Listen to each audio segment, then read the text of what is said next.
আপনি কি করেন? যে আমি আমি রিটায়ার্ড প্রাইমারি হেড টিচার।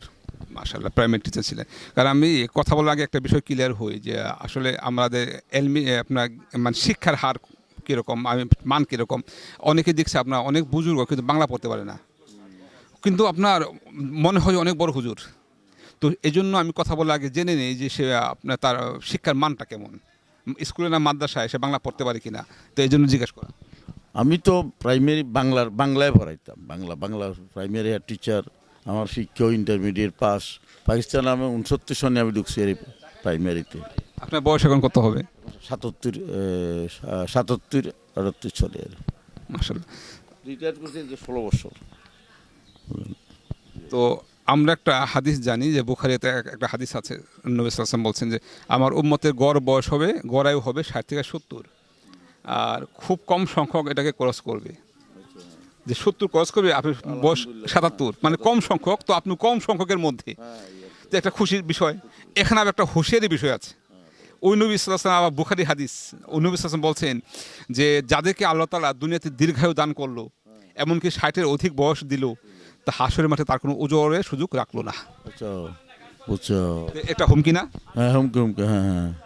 এখন তো যেহেতু ওজোরের সুযোগ রাখলো না, আমরা দেখি আপনার একটু আগে আলাপ করলাম, অনেকেই ম্যাক্সিমাম মানুষ আপনার যারা বয়স্ক, যারা নানান কাজে ব্যস্ত, আপনার অবসর নিয়েছেন এবং অথবা যারা ব্যবসায় ব্যস্ত, এরা সারা জীবন ব্যস্ত ছিল অনেক ভালো কাজে, তারা অনেক ভালো কাজ দেখাতে পারবে, সামাজিক ভালো কাজ মানুষ তাকে ভালো লোক মনে করে, কিন্তু সে কোনো দিন কোরআন পড়ার সুযোগ তার হইল না, কোরআন বোঝার সুযোগ হইল না, কোরআন সে বুঝতে চাইলো না, পড়াও শিখলো না। তো এক্ষেত্রে কি বলবেন? আমি কোরআন আপনার আমি বাংলা বাংলা উচ্চারণ, বাংলা অর্থ, আমি এই সমস্ত কোরআন আমি সবসময় পড়ি।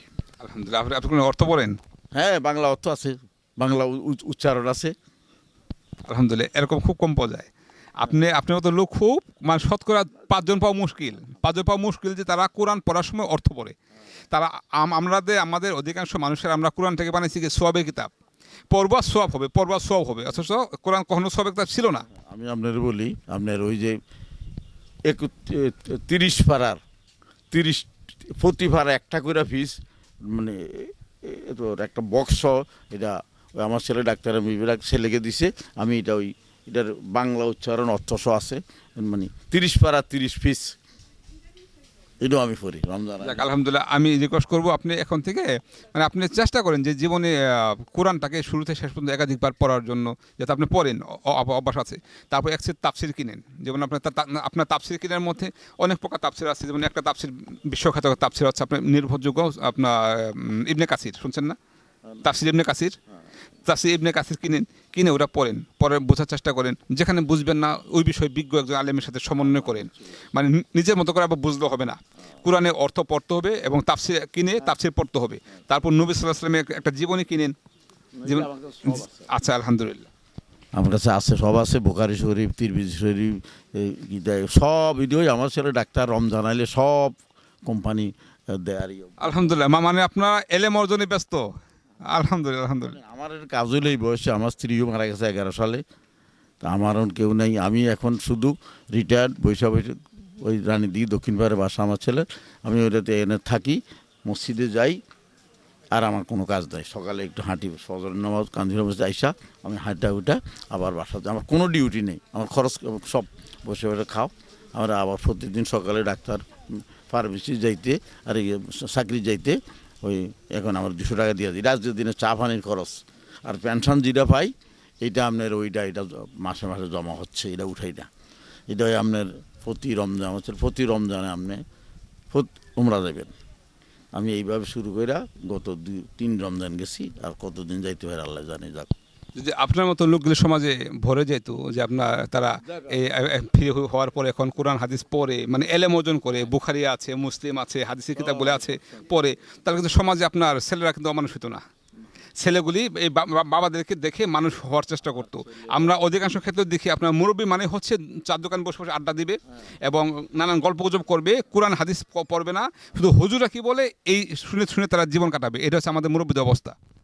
বুঝছি, এটা না, আমি এটা করি না। আমার বড় ছেলে ডাক্তার, সেও আপনার 5 ওয়াক্ত নামাজ পড়ে। মেজো ছেলেও এটা রাজনীতি করে, সেও আমার সেই বাড়িতে থাকে জানি না। ছোট ছেলে বিসিএস নন কাডার পাইছে, প্রাইমারি স্কুল হেড টিচারই দিচ্ছে সরকার, এখন আর প্রাইমারি স্কুলে আছে, এই অবস্থা আছে। আচ্ছা, আমি একটা রিকোয়েস্ট করবো আপনার শিক্ষার দাবিতে, যে আপনার শিক্ষিত লোক আমাকে দাবি আছে না, ওই শিক্ষার দাবি হচ্ছে যে আপনি যেহেতু ঘরে বুখারি আছে, আপনি কি কখনো বুখারি নামাজ অধ্যায় আপনার আজান অধ্যায় পড়েছেন, বা অর্থাৎ নামাজটা শেখার জন্য বুখারি পড়ছেন? সব আমি সবগুলোই পড়ি ইনশাল্লাহ। আচ্ছা, যদি আপনি বুখারি পড়ে থাকেন, আমরা যে নামাজ পড়ি, আমাদের দেশে যে নামাজ চলে, আপনি বুখারি থেকে এই নামাজটা আছে? কোন নামাজটা কি তাই এটা? আমরা যে নামাজটা পড়ি, আমাদের নামাজে কি বুখারি নামাজের সাথে মিল আছে? আচ্ছা, এটা তো আমি, এটা বোখারি শরীফটাই তো হইলো আপনি হজরত সাল্লাহ সাল্লামের যখন সাহাবারা যখন যেটা শুনছে হজরত বলছে, সাহাবারা সব ইডির পরে করছে, আর বোখারি শরীফটা লেখা হয়েছে। আপনি কি বুখারি আপনার প্রথম খণ্ডে নামাজ অধ্যায় আর আজান অধ্যায় আপনি কি আমি সবটাই পড়ি আর আপনি আরেকটা বছর আরেকটা বোখারি শরীফ, আরেকটা করছে তিনটি মানে হাদিসের রাসূল, এটা তো বাচ্চা রসুলের হাদিসগুলোর একটা বই লিখছে, হাদিসের রাসূল।